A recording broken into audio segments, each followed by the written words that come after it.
OldTimeRadioDVD.com has the largest, best collection of vintage and nostalgic media on the internet. Large collections of old-time radio shows, classic TV, movies, cartoons, and serials. Check them out today, and if you haven't yet subscribed to the Gazette, you are missing out on the only digital magazine of its kind to be found anywhere, and it's free. Go to OldTimeRadioDVD.com, check out the collections, and subscribe to the Gazette. Trust me, you'll be glad you did.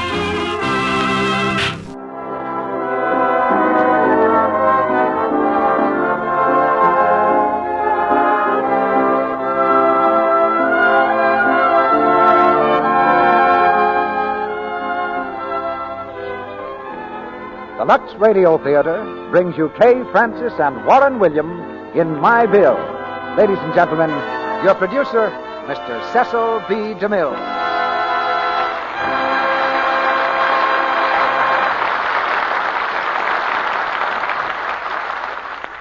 Greetings from Hollywood, ladies and gentlemen. Tonight, we follow the fortunes of a gallant woman, a symbol of all those gallant women who faced the world alone and found happiness for themselves and for their children. I think perhaps we've all known someone like Mary Colebrook in the play My Bill. Hers is the brand of courage and devotion for which mothers are famous.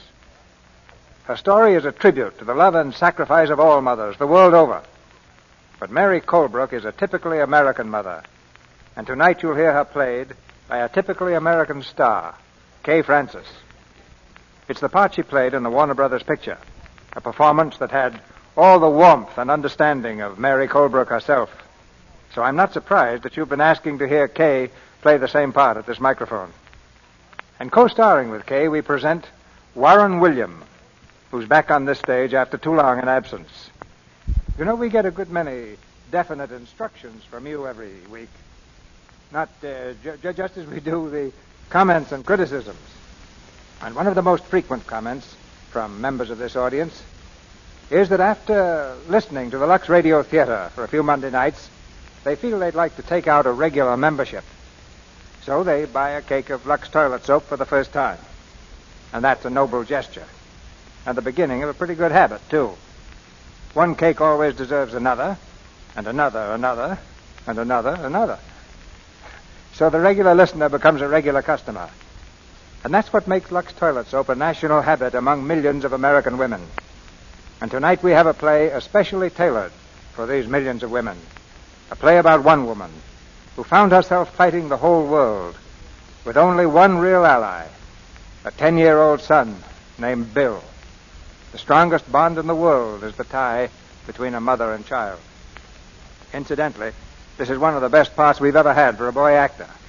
And I believe you'll hear more about the lad who's playing it tonight, Dix Davis.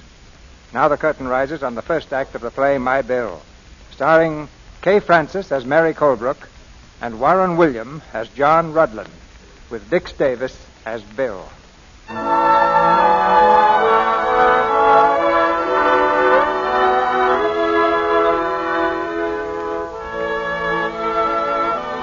In the quiet little town of Colebrook, Massachusetts, is a quiet street called Colebrook Avenue.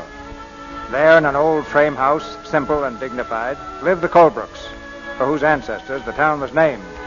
There are 5 in the family. Mary Colebrook, a young widow, Reginald, age 18, Muriel, 16, Gwen, 12, and Bill, 10. Muriel, 16, is on the telephone, engaged in a long-winded conversation. Well, I don't know, Lynn. Gwen, will you soft pedal that? Hello, Lynn. I'll have to talk to Mother. What? Mother, postman. I'll get it, Gwen. You keep on practicing. Wait a minute, Lynn. Here she is now. Mother, Lynn wants to know if I can go to his sister's party tomorrow night. Why, of course, dear. But I can't go if I don't get that new dress. Miss Colebrook, the butcher's in the kitchen. He says he wants to see you. All right, Beulah. As soon as I get the nails. Mother, wait. What about my dress? Hello, Lynn. Oh, wait a minute. She's gone again. Mother, will you please listen? Oh, dear, what is it? Well, Lynn wants to know What's the mail, Mother? Oh, nothing much, Gwen. Just bills, I guess. Any news from Aunt Carolyn? I don't see anything. Well, when is she coming? I don't know. She simply wrote that she'd visit us. If people want to be that vague, we just have to take them as we find them. But we must be nice to them. Mother, please! What about my dress? Don't shout like that, Muriel. Now, what's the matter, dear? Oh, Mother, you know perfectly well, Madam Claire said I couldn't get the dress until we paid for the last one. Now, do I get it or not? Have you got the money? Darling, you're too young to start worrying about money. And don't scowl like that. Spoiled your looks. The butcher's in a hurry, Miss Colebrook. Oh, dear, the butcher. All right, Beulah, coming. Hello, Lynn. Oh, I don't think I can go. No, nothing you've done. Just not sure I can go, that's all. I'll call you later. Hello, sis. Who are you talking to? Lynn, it's about the party. And I won't go unless I get my new dress. Well, you won't get it, so don't worry. Why won't you, Reggie? Well, what do you mean? Come on in the living room and I'll tell you. What's the matter, Reggie? Listen, have you two noticed there's been a distinct shortage of money in this house for the past few weeks? Well, I just found out that our credit in this town has been marked NG. What does that mean? No good. Reggie. Yep. I went into Kaufman's department store to get a new tie, and they refused to charge it. A measly $1.50, and they refused. Reggie, how humiliating. And then I went across the street to Miller's and got the same answer. Why, our charge account has been discontinued everywhere. Oh, it's all Mother's fault. She has no sense about business. You leave Mother alone. You're always picking on her. What is it now? Bill Colebrook, just look at you. Next to losing our credit, you're the biggest disgrace in this family. Oh, keep quiet. What's the trouble, children? Mother, just look at Bill. I see him. He's a little dirty, isn't he? Hello, Bill. How are you, sweetheart? If Aunt Carolyn comes, you'd better hide him. Hide, Bill? Why, nonsense. Well, Aunt Carolyn isn't going to like having a hoodlum around the house. You know how she is. Yes, Reggie. I know how she is far better than you. You hardly remember her. I do very well. Anyway, she's got lots of money, and I hope she comes. Yes, dear, of course. Have a good game, Bill? Yeah, I made a 90-yard run for a touchdown. He looks as if he crawled it. Oh, forget Bill. Mother, if we're on the brink of financial ruin, don't you think you might tell us about it? Oh, Reggie, what's the matter? Our credit is so poor that I can't buy $1.50 tie. That's what's the matter. And you've got a desk full of bills. And you didn't pay the butcher because you haven't any money in your purse. I looked. Well, how am I ever going to finish my law course? And how am I going to get my dress? Or go on with my art study? What about my piano lesson? Children, please. Now, don't get yourselves all upset. It's bad for your digestion. Beulah, door, please. Mother, is all the money Dad left us gone? We want to know. You know, we're not babies any longer. Of course you're not. Reggie, straighten your tie. Well, there's been a little mix-up in my accounts with the brokers, that's all. But there's nothing for you to worry about.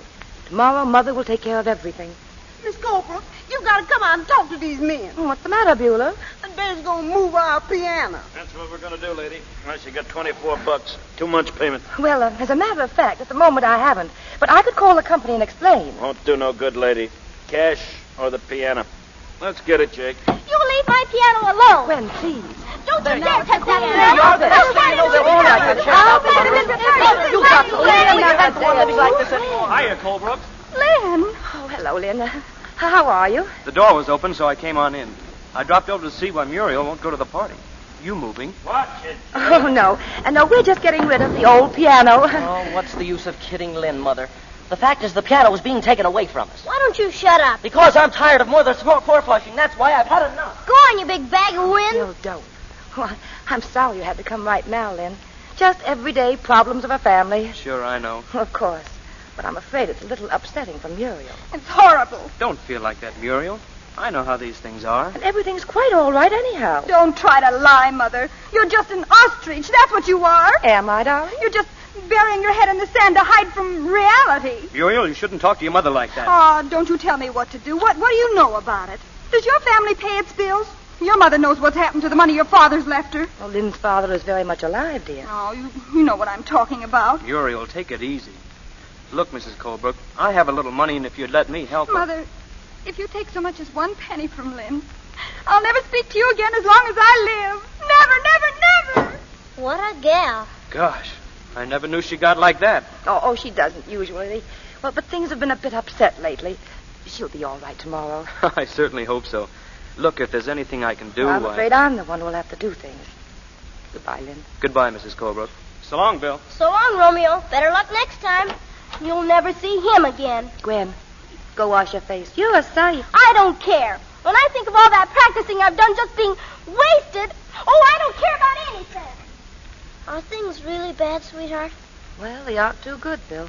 Well, I got some money. Can you do anything with 65 cents? Mm-hmm. You can get a quart of ice cream. The children always feel better when there's ice cream for dessert. Yeah, but what about everything else? Tomorrow, Bill. I'll think of something the very first thing in the morning. Okay. But don't let him get you down, sweetheart. I'll go get the ice cream. Thanks, darling. Hello? Cambridge National Bank. May I speak to Mr. John Rudland, please?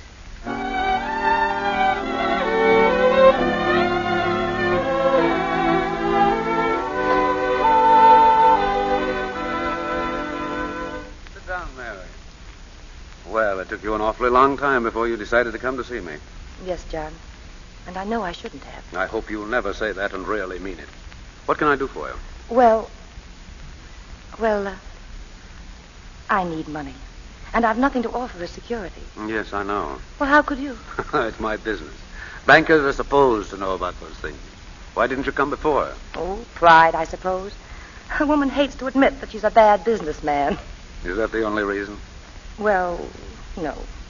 You see, every time I decide to come, I'd remember how jealous Robert used to be of you. That was a long time ago, Mary. Yes? Yes, Robert's been dead almost 9 years. It's hard to believe sometimes. Doesn't seem that long. It seems longer to me. John, please. Mary, you're a strange person. You've been hiding away up there in that house all this time. Never going anywhere, never seeing anyone. What are you getting out of life? I have 4 children. They've been my life, John. And they've kept me pretty busy. I imagine so. Well, how much money do you need?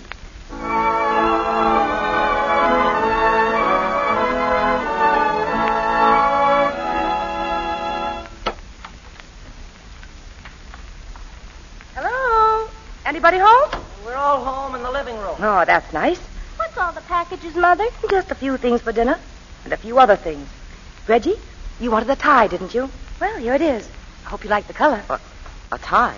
Bill, put these flowers in water, will you, sweet?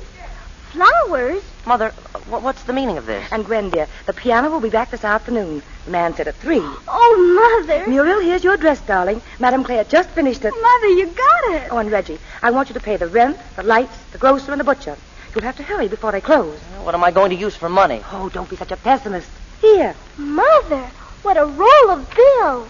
Where did you get it? Don't ask so many questions. Do what she tells you. Is everything all right, Mother? You got the check from the broker? Everything's perfectly grand. Oh, darling, you're wonderful. Sure she is. 3 cheers for Mother. What about it, Gwen? It's okay with me. What about you, Reggie? Well, I think it's great, Mother. Rah, rah, rah, rah, rah, rah. Mother, Mother, Mother. Oh, don't be silly. I'm glad you're so happy, kids. But please remember one thing. Anyone can be normal in normal times. That's no test. It's when things go against us that we show our true colors. We must never weaken. And no matter what happens to us, ever, the main thing is that we must stick together. Oh, don't You're worry, absolutely Mother. right. Now hurry, Reggie, and pay the bills. Muriel, call in and tell him you can go to the party. Gwen, you'd better move the furniture back again and make room for the piano. And Bill, what are you doing this afternoon? I've got a football game. Oh, yes. The Tigers versus the Panthers. All right, kids, run along now. And Bill, hold that line.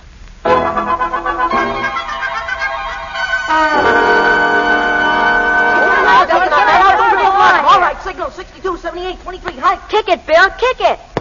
Oh, boy, what a kick. Nice work, Bill. Hey, holy mackerel.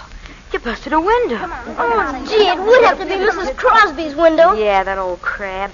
Well, let's get back to your ball, Bill. I'll get her back. I ain't afraid of her. Like that, fellas.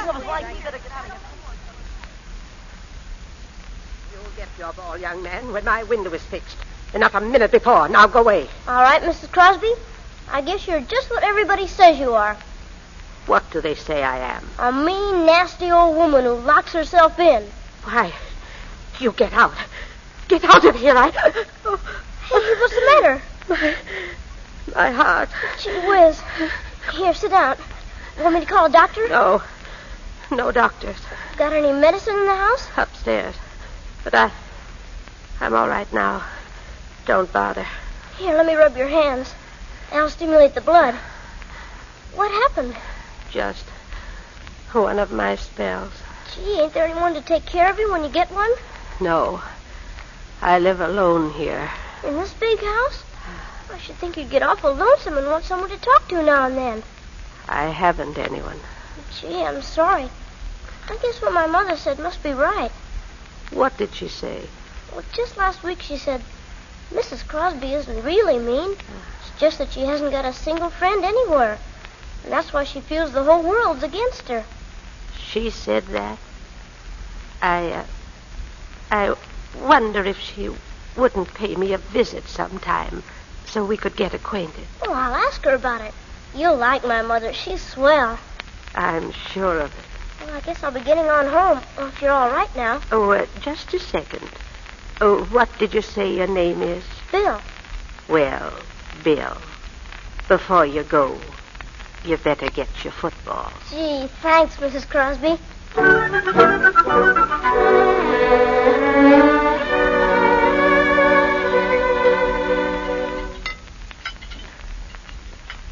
Pass the bread, Reggie. Now, Gwen, eat all of those vegetables. They're good for you. Oh, gee. Excuse me, will you, Mother? Muriel, sit down. Where are you going? Mother, I'm late. Lynn will be here soon, and I've got to do my nails yet and get You dressed. sit right down and finish your dinner. Then we'll just have to wait. Oh, Mother. Oh, you look lovely tonight, darling. Your eyes shine like electric light bulbs.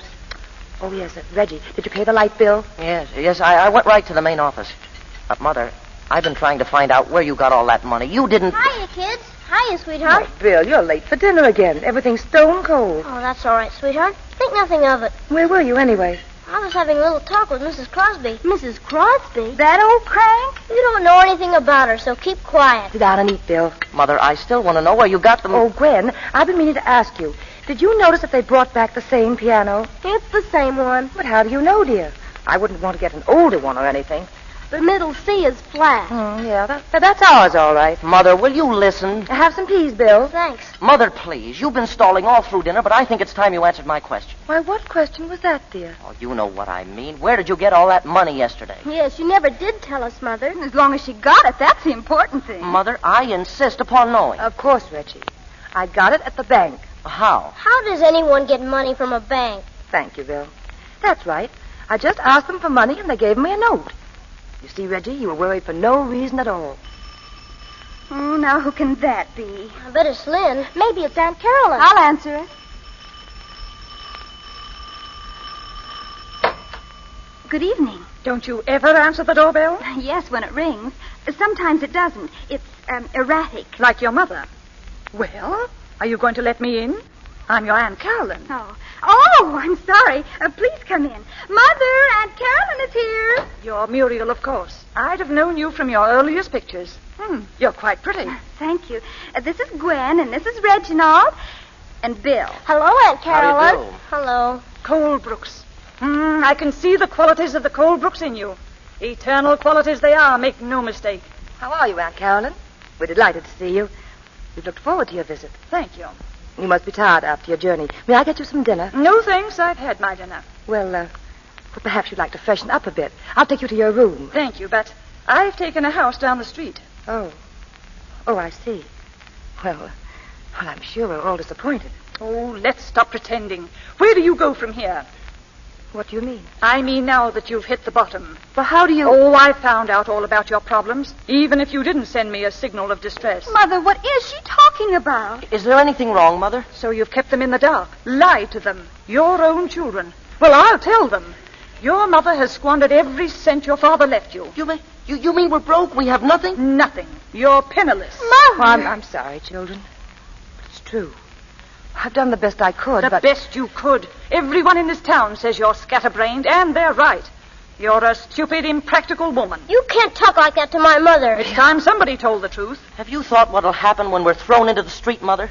We don't own this house, you know. Have I thought about it? Reggie, I haven't slept for weeks. But how could you go through that much money? You don't understand, dear. I didn't know anything about business when your father died. I never had to. Well, I made some investments. Why? Why? To get all the things I wanted for you children. Interest rates were going down, and I had to find some way to triple the principal. So I took a chance. You had no right to do it. It was criminal of you. Muriel, you've never used that tone to me before. I wish I had.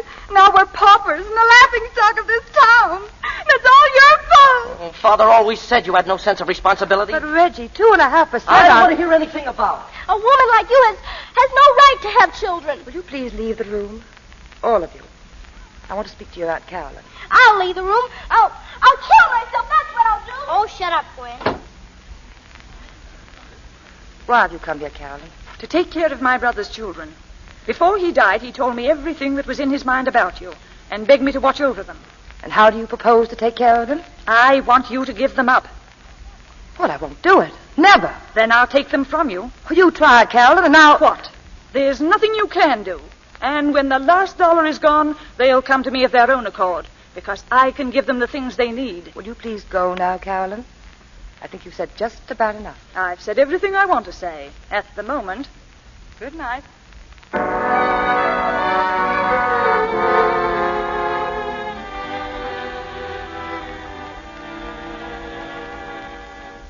do I put these packages, sweetheart? On the table. Hello, Muriel. Hello. Well, I'm beginning to economize. Bill and I walked all the way to the market. How much did we save on the vegetables, Bill? You said a dime. That's right. Mother, I want to know something. Again, dear? You told us you got that money from the bank. Yes, dear. What bank? The Cambridge National Bank. Why? From Mr. Rutland? Well, yes, darling. He's the president, isn't he? If we're so poor, what kind of security could you have given him? He didn't ask for any. I just gave him a note, payable on demand.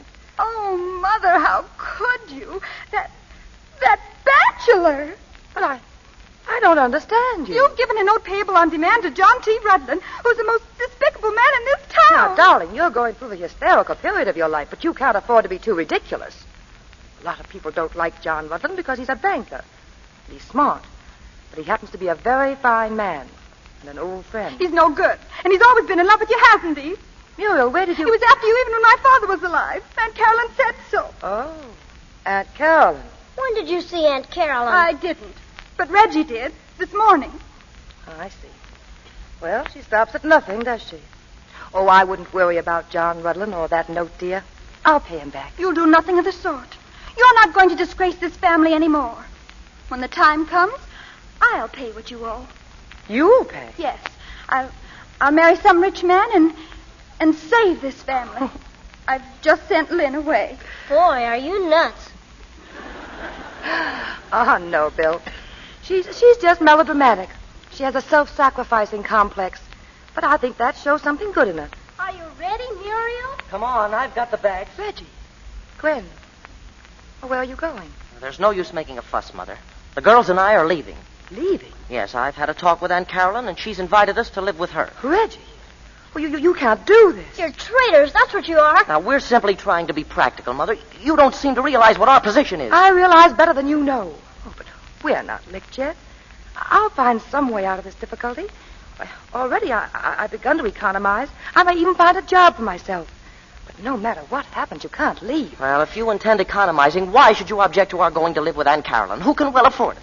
And it would make things easier for you. It's simple arithmetic. It isn't arithmetic at all. It's a spite.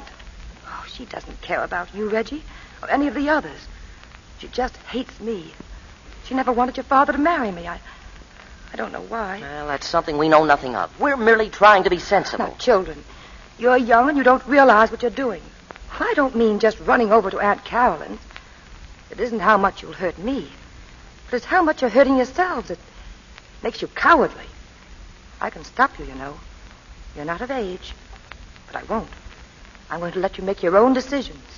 But you ought to know that this is all wrong. Why, we agreed to stick together. It's too late for speeches, Mother. We're leaving. Come on, Gwen. Muriel? Goodbye, Mother. Go on, scram. You're a fine bunch of heels, that's all I can say. It's really gone. And I couldn't stop. Don't cry, sweetheart. They're not worth crying about, honest. Why, I could have managed somehow. It would have come out all right if we just stuck together. Sure it would. But if they turned out to be rats, you can't help it. Oh, they're children. But, Bill, you don't understand that. They're still my children. And I want them back. Sure, I know how you feel. But never mind, sweetheart. I'm here. Yes, Bill. Yes, you're here. You're still with me, aren't you?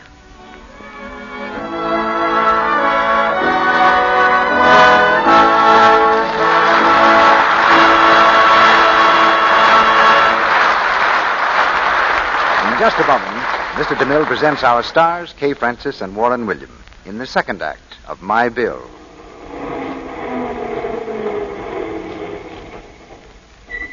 Does that sound familiar? A crowded bus is stopping to take on a passenger. It's Mrs. Randall, all tired out from a hard day's shopping. Goodness, I wish these buses wouldn't start till a person's had a chance to get her fare out. Oh, wait, driver, I'm caught in the door. There, that finishes the feather on my hat. Took the top right off, I'll bet. Phew. It's good to get a seat even if you are practically shoved into it. I'm so tired I almost wish the Johnsons weren't coming over tonight. Glad I've got this new dress, though. Hope Jim will like it. I wish I was home. I can't wait to get into a good, warm Lux soap bath. It'll make a new woman of me. Mrs. Randall has the right idea. After that Lux toilet soap beauty bath, she will feel like a new woman, rested and wonderfully refreshed. And here's the important thing. She'll be confident of the charm she knows is most important of all, the charm of perfect, exquisite daintiness. You see, Lux soap has active lather that carries away perspiration and every trace of dust and dirt. It leaves skin really fresh, sweet, and its delicate perfume is so refreshing. And 10 to 1, when Mrs. Randall slips on that new dress of hers this evening, she'll say to herself, I feel so fresh after that lovely Lux soap bath. It's really wonderful. Yes, fastidious women love the way a Lux toilet soap beauty bath makes daintiness sure. Why don't you use white, fragrant Lux toilet soap for a daily beauty bath? It's such a luxurious soap, and it costs so little. We pause now for station identification. This is the Columbia Broadcasting System.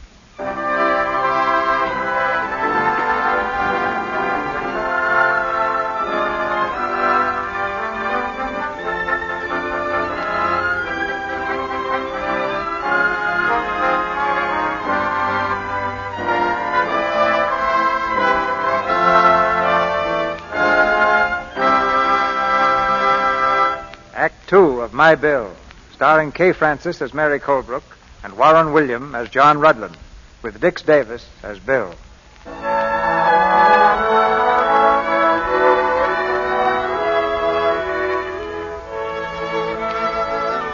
It's a lonely place now, the little house on Colebrook Avenue.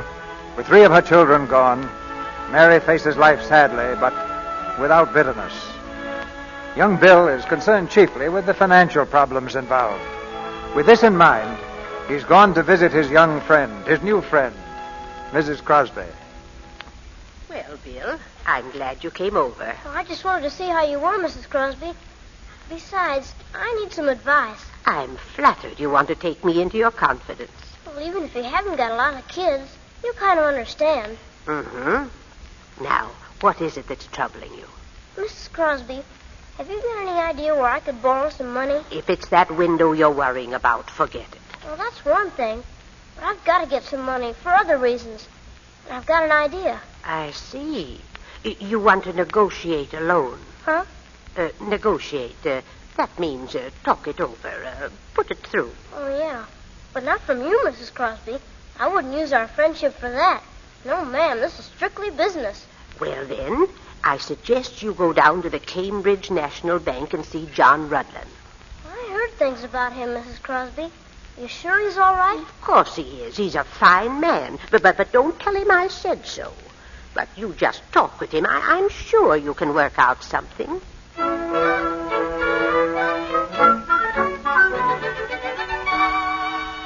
a seat, Bill. What can I do for you? Well, Mr. Rudlin, I want to negotiate a loan. Huh? Oh, I see. What for, Bill? Well, Mr. Rudlin, I want to go into the newspaper business, and I'm desperate for $3. What do I have to do to get it? I mean, I haven't got any securities and that kind of stuff. No security, eh? That's bad, isn't it? Yes, sir. But I have a pretty good reputation. That counts too, doesn't it? Yes. We always consider the borrower's reputation, Bill. And I've never heard any slander about you. But do you think that business conditions are ripe to open a newspaper stand? Well, they're ripe for me anyway. All right, Bill. I think we can manage to let you have that loan. Oh, boy. Oh, Miss Kelly. Yes, sir? Will you draw up a loan for $3 for Mr. William Colebrook? What? Why, yes, sir. Right away. And, Miss Kelly, tell the office boy he doesn't need to go out to buy papers. Hereafter, we'll take from Mr. Colebrook. Yes. Oh, boy, thanks. Don't you think the idea's got possibilities, Mr. Rudlin? Sounds good, Bill. And why don't you get a regular route besides? people to subscribe through you. Say, that's great. No wonder Mom says you're smart. How is your mother, Bill? Well, there's nothing wrong with Mom that money can't cure. That's why I'm starting now. Good boy. Take care of her, Bill. She's a fine woman.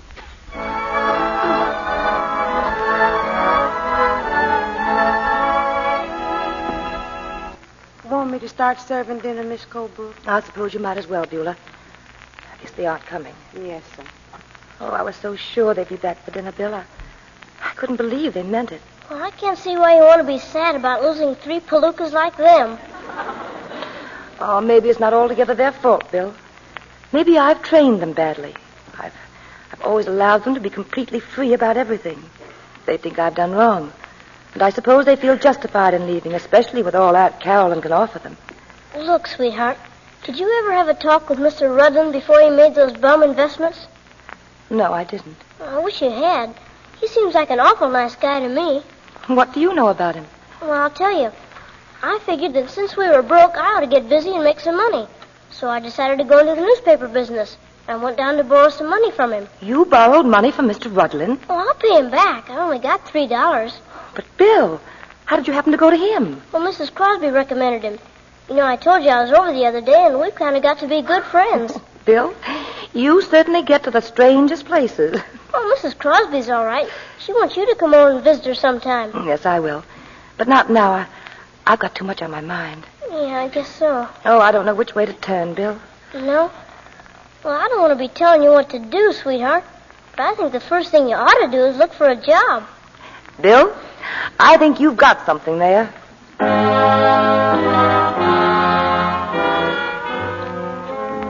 You know how to operate a contometer? What's that? Never mind. Do you type? Well, not very fast. And of course you don't know shorthand. No, I don't. I'm sorry, but there's nothing.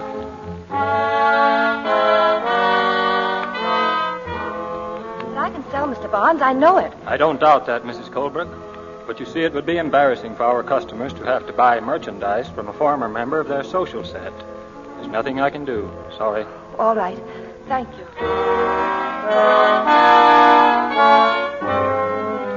Well, there might be something open, Mrs. Colebrook, but in our business one has to be able to make friends. Do you think you could do that? Oh, certainly. I don't have any trouble making friends. Well, if you're sure about that, I think we might get along together very well. Don't you think so? Oh, no, I don't. Good afternoon.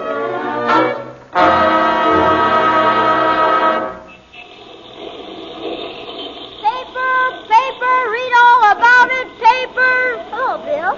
Oh, hello. We've just been shopping with Aunt Carolyn. Yeah? Paper. Wayne, come along. We haven't got all... What's this? What are you doing here? Oh, I'm selling papers. You want one?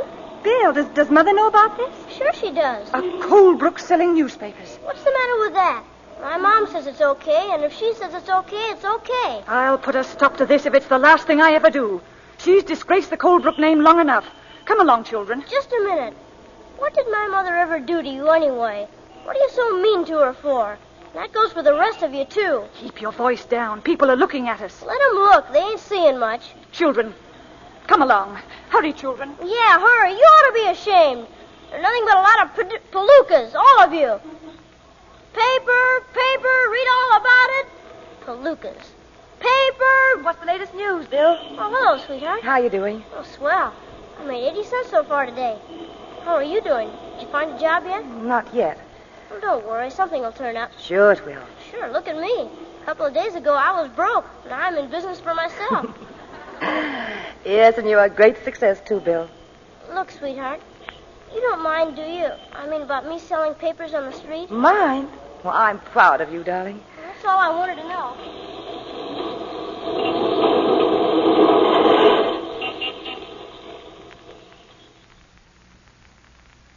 I don't understand, Carolyn.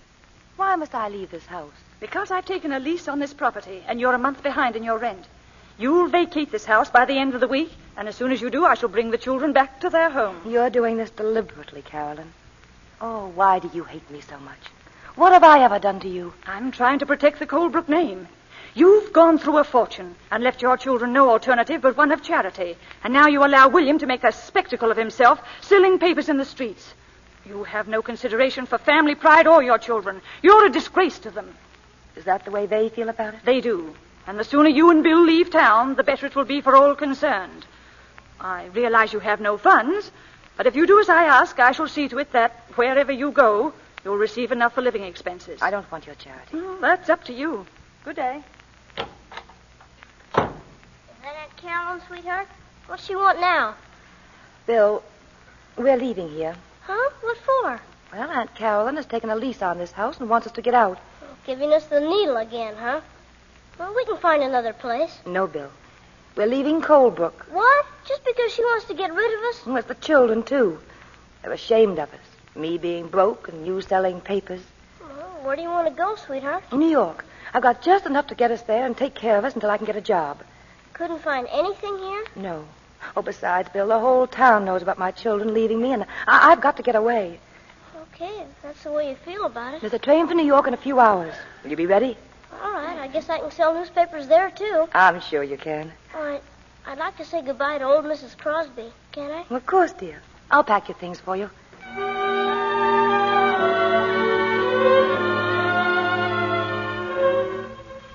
Crosby! Mrs. Crosby! Mrs. Crosby, are you home? Mrs. Crosby! Bill, here. Mrs. Crosby, what's the matter with you? My heart. You shouldn't be alone like this. I'll get my mom. She'll know what to do. Hurry. Hurry.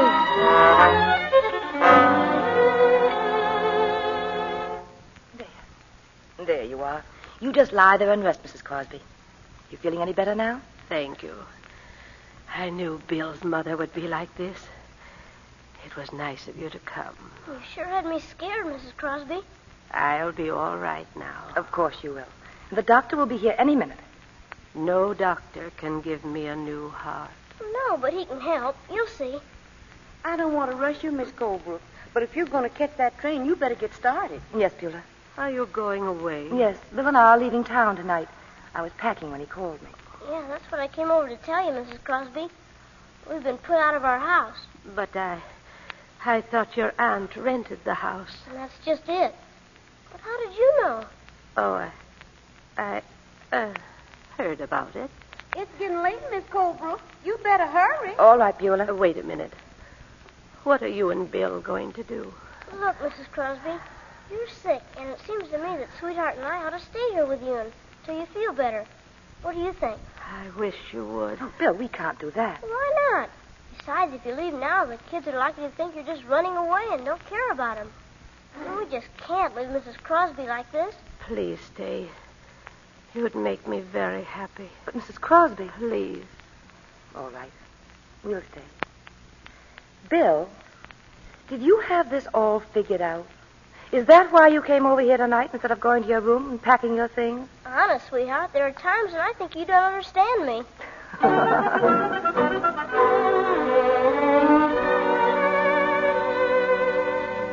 Well, Doctor, is she any better? I'm afraid not.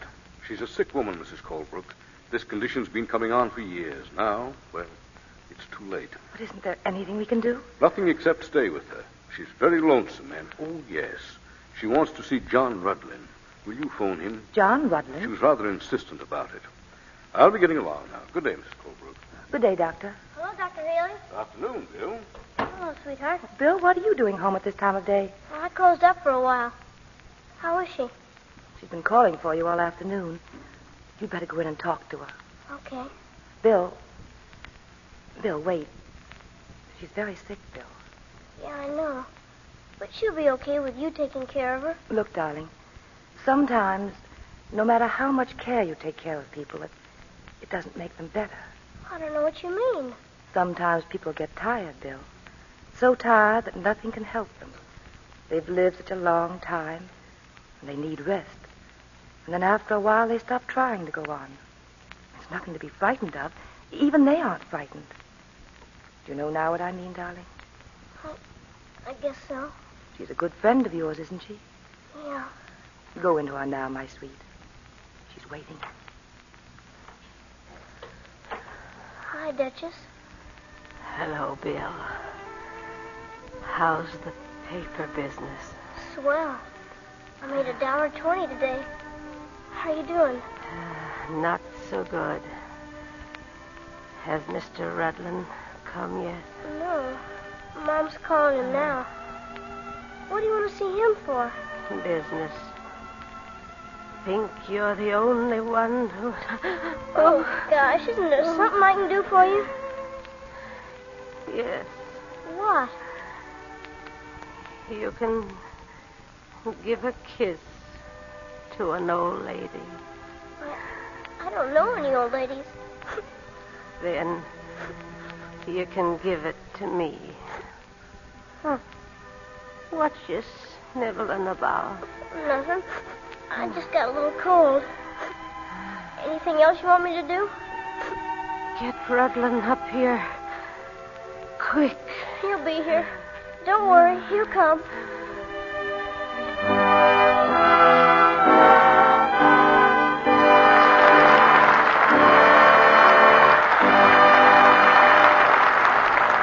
After a short intermission, Mr. DeMille and our stars, Kay Francis and Warren William, will return in Act 3 of My Bill.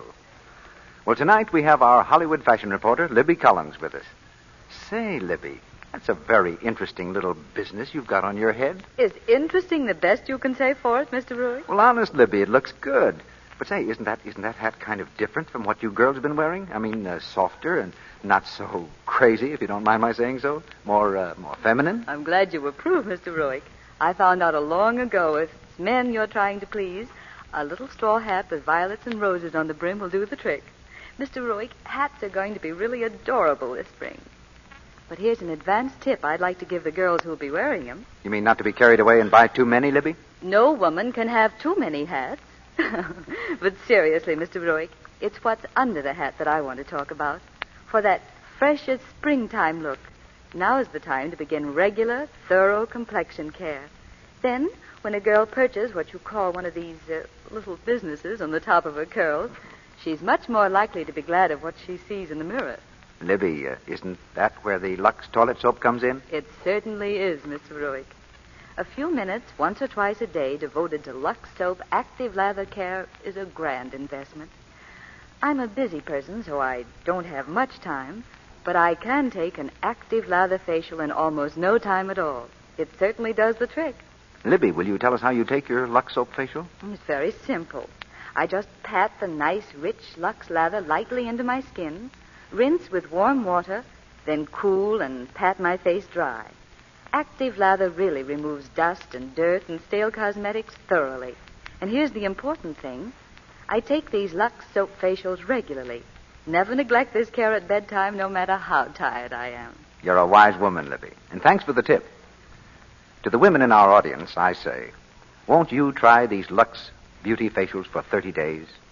Here in Hollywood, famous screen stars take them regularly. They say their skin feels so smooth and soft after a Lux facial. It looks so fresh, too. You'll be delighted with this gentle Lux care, they tell you. So why not get 3 cakes of Lux toilet soap tomorrow? Now, our producer, Mr. DeMille. The curtain rises on the third act of My Bill.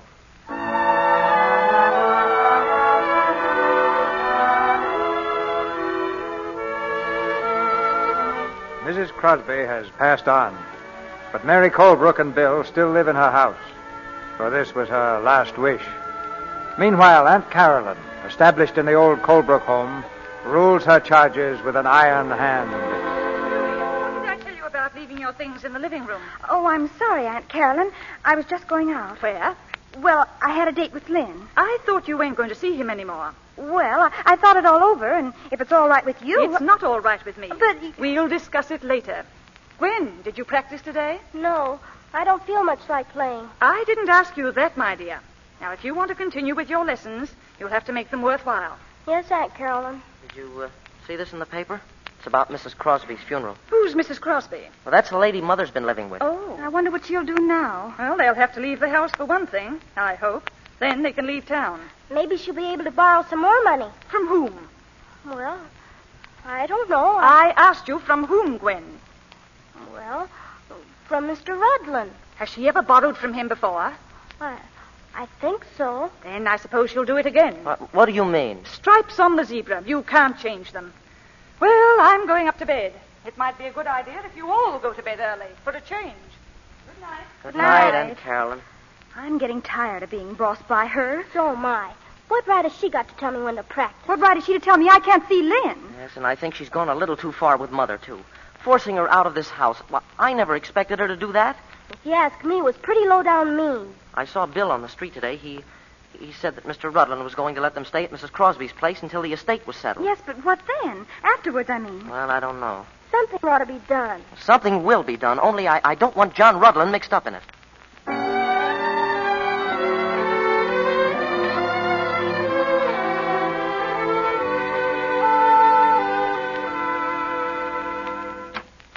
Yes, what is it? I'm Reginald Colbrook, Mr. Rudland, and this is my sister Muriel. Well? We came here to talk to you about Mother, Mr. Rudland. Have you? Good. I've been hoping you kids would snap out of it and come to your senses. I suppose you want to follow Bill's lead and lend a hand? Looking for jobs, eh? Ever done any secretarial work, Muriel? Me? Well, no. The fact is, Mr. Rudland, we didn't come here to answer questions, but to ask them. Oh. Well, I think you have a few to answer. Why aren't you living with your mother? Aunt Carolyn said she'd care for the rest of us, but she wouldn't support Bill and Mother. And you let your mother go? Well, there was nothing we could do. Oh, yes, there was. You could have thrown the house in Aunt Carolyn's smug face and walked out and got yourselves jobs. But I'm going to law school, and Muriel is... What of it? Ever hear of night school? Ever hear of boys working their fingers to the bone for their mothers? A mother like yours, one of the finest women who ever bore 3 ungrateful brats under thoroughbred. Get out of my office, both of you. Now, see here, Mr. Rudland, I came here to... I don't give a hoot why you came. Get out. Don't go, Reggie. Do you think your bellowing is going to cover the issue, Mr. Rudland? You can't whitewash yourself by scolding us. What are you talking about? She's talking about lending Mother money without collateral. Yes. Why did you do it? Is that any of your business? I'll lend her as much as she'll ask for. You're very generous, aren't you? Oh, you can't fool us, Mr. Rudland. We know your reputation in this town, and when Mother can't pay... Why, you... Now, you listen to me. I don't care what you 2 unnatural children think of me or what you say. But when you become disrespectful of your mother, you become far lower than anything you might accuse me of being. I lent your mother that money because she's trying to do the bravest, the finest work that's given a woman to do. And I did it without thought or hope of repayment. There's a lot more I could tell you about your mother, but it would be a waste of time. All I know is that when I look at you 2, I'm glad I'm not a father. Now get out!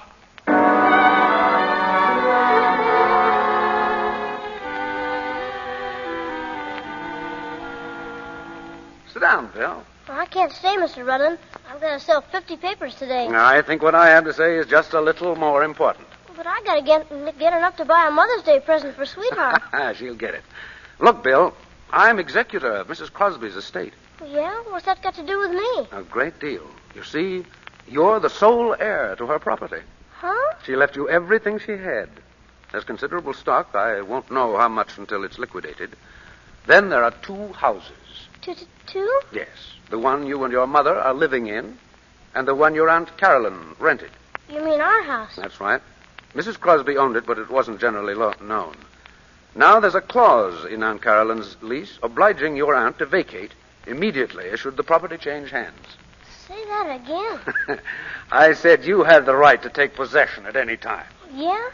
Hey, look, could you do me a favor? Of course. What? Go down and take care of my paper stand for a while. Huh? I got some important business to attend to.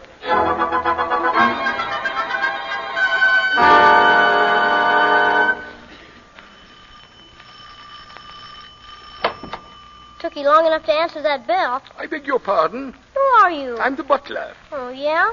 Where are the others? Where's Aunt Carolyn? She's not at home. Well, that's swell. You can start packing because you're not at home either. What's that? That's right. You and Aunt Carolyn and anybody else that's around. This is my house, and I'm coming in, so get out of my way. Who is it, Jenner? It's me. Bill.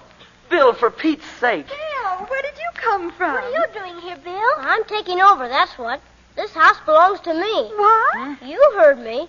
Mrs. Crosby owned this house, and she left it to me in her will. Are you joking? Do I look like I'm joking? She left me this house and hers and a lot of other stuff besides. And Mother's moving in right now. Oh, Bill, that's wonderful. Gee, that's great. Congratulations. Okay, but you're still moving out. Now go on, scram. Oh, now wait a minute, Bill. There's something we want to tell you. Yes, Wait, Bill, nothing. You can't come crawling back just because the ship isn't sinking anymore. Now go on, beat it, scram.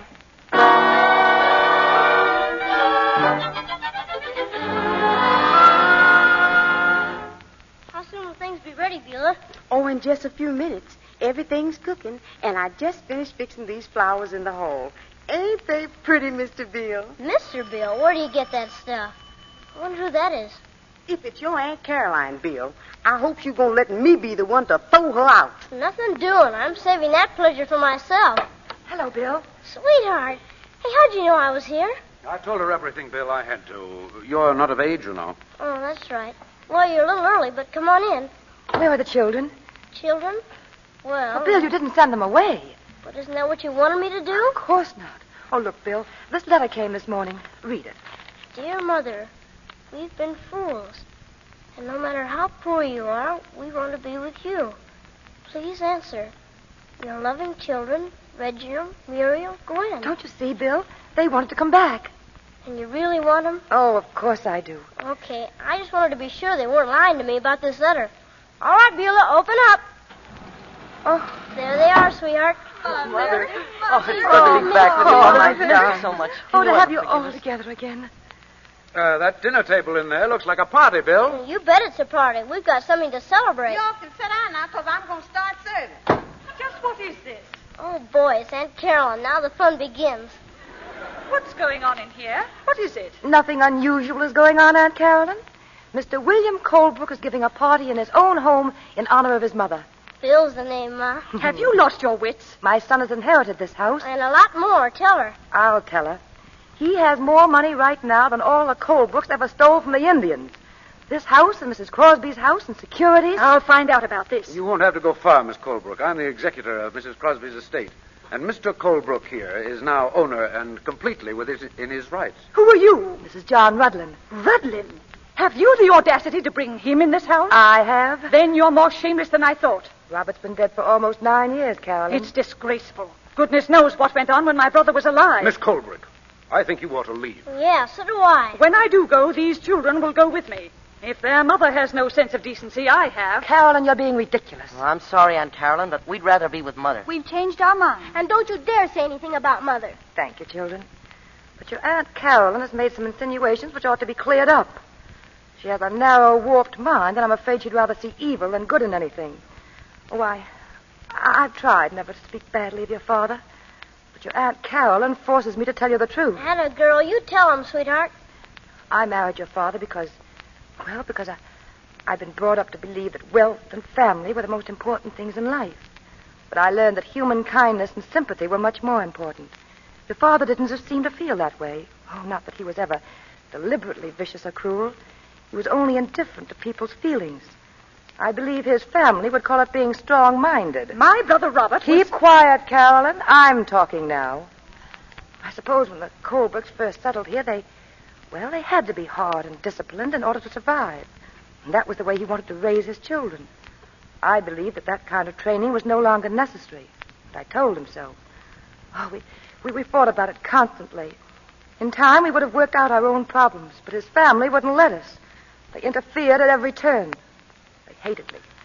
They've always hated me. If you think I'm going to stand You here... keep quiet. Atta girl, sweetheart, go ahead. Just let me get my breath. You always told us Father was a swell guy. Well, I always wanted you to think so, Reggie. But it's too late now. I had known John Rudlin when I was a girl. He was a bank clerk then, and... Well, I made the mistake of marrying your father instead of him. But when he learned what I had to put up with, he came and begged to help me. Your father found out about it. Your Aunt Carolyn and the rest of the Colebrook saw to that. They began to poison his mind against me. They accused me of every dreadful thing you could think of, even in public, till I thought I couldn't stand it any longer. But I knew they'd never let me have my children, so I put up with it. Until your father died and I was free of them. Mother, why didn't you tell us before? Because I've tried to spare you these things. Well, even after your father's death, I refused to see John Rudlin because of any possibility of hurting you children. Not even for financial advice, and heaven knows I needed it. But from now on, it's going to be different. I told my brother that you were in love with this man. Yes. Yes, I've always loved John Rudlin. And I knew that he loved me. So now we're going to be married. Gee, that's swell, sweetheart. Oh, I'm so happy, Mother. I'm all for it, Mother. Disgraceful, that's what it is. Aunt Carolyn, I'm sorry for you, because I suppose you can't help being a Colebrook. But my sorrow isn't great enough to prevent me from throwing you out of this house. Don't you push me, Mary Colebrook. Oh, gee, I wanted to put her out. Aunt Carolyn, there's the door. Stop it. And now, as Bill would say, Aunt Carolyn Scram. Well, I guess that's that. Well, now I think we can have our dinner. Dinner, sir. Mother, here's something we bought for you. Oh, flowers. 3 boxes of them. Oh, darling, they're lovely. Thank you so much. I've got to start practicing again. Oh, gee whiz. Well, Bill, what's the matter? I wanted to get you a present, too. Bill, you've given me the greatest, biggest present of all. What about the house? Dinner, sir. I was going to get you a real present with the newspapers I sold. Oh, hey, I forgot. Mr. Rudden, what happened to my papers? I sold them. All of them? Every last one. Here you are. $2.20. Hey, wait a minute. There ought to be another dime there. Oh, look. Dinner, sir. Oh, that must be Lynn. By George, you're right. It was way down in the bottom of my pocket. Thanks. Say, maybe I'll take you in as a partner. How about it, sweetheart? I think it's a wonderful idea. Don't you, John? Marvelous. What is it, Muriel? Mother, can I go out to a dance with Lynn tomorrow? Mother, listen. Well, I think... what, Gwen? Beulah, the door. Mother, can I? Oh, it's fine. I mean, of course you can. Oh, isn't it just grand to be back to normal again?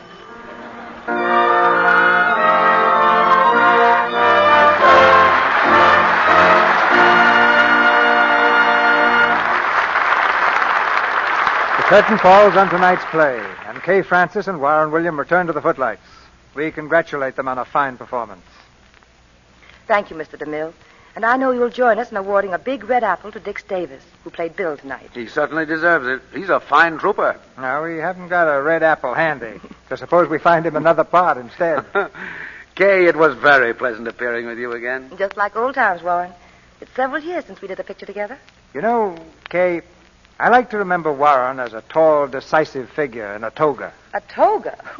I imagine he looks well in one, but why? Well, he played Caesar for me in Cleopatra. And confidentially, I've always admired any man who can look decisive in a toga. Purely the inspiration I had from the director, C.B. Seriously, though, it's grand to be here in this theater again, Mr. DeMille. I've enjoyed it. And I want to tell you that I'm still absolutely loyal to Lux Soap. It's been several years since I discovered what a help it is in keeping one's complexion smooth. And now I wouldn't think of using any soap but Lux. Great minds run on the same channel, Kay, when it comes to Lux Soap. And I know the audience is anxious now to hear about next week's play, Mr. DeMille. Well, it's one to really get excited about, Kay. Because next Monday night, we're going to present Bob Hope and Constance Bennett in The Awful Truth. It's a madcap comedy with Bob in a part of a young man who's trying to win back the love of his former wife against pretty tough competition. Frankly, we believe it's an even better play for Bob than the one we had when he was here last year. So if you're looking for a really entertaining hit, don't miss Bob Hope and Constance Bennett in The Awful Truth at this microphone next Monday night. I certainly won't, C.B. It sounds like a great show. Good night. Good night. Good night. Good night. Theaters like this are made by stars like you.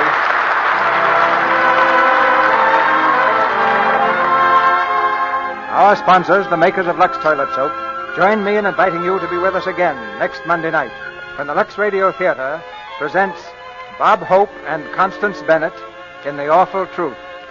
This is Cecil B. DeMille saying good night to you from Hollywood. Kay Francis has just finished the picture The Man Who Lost Himself, produced by Larry Fox for Universal Pictures.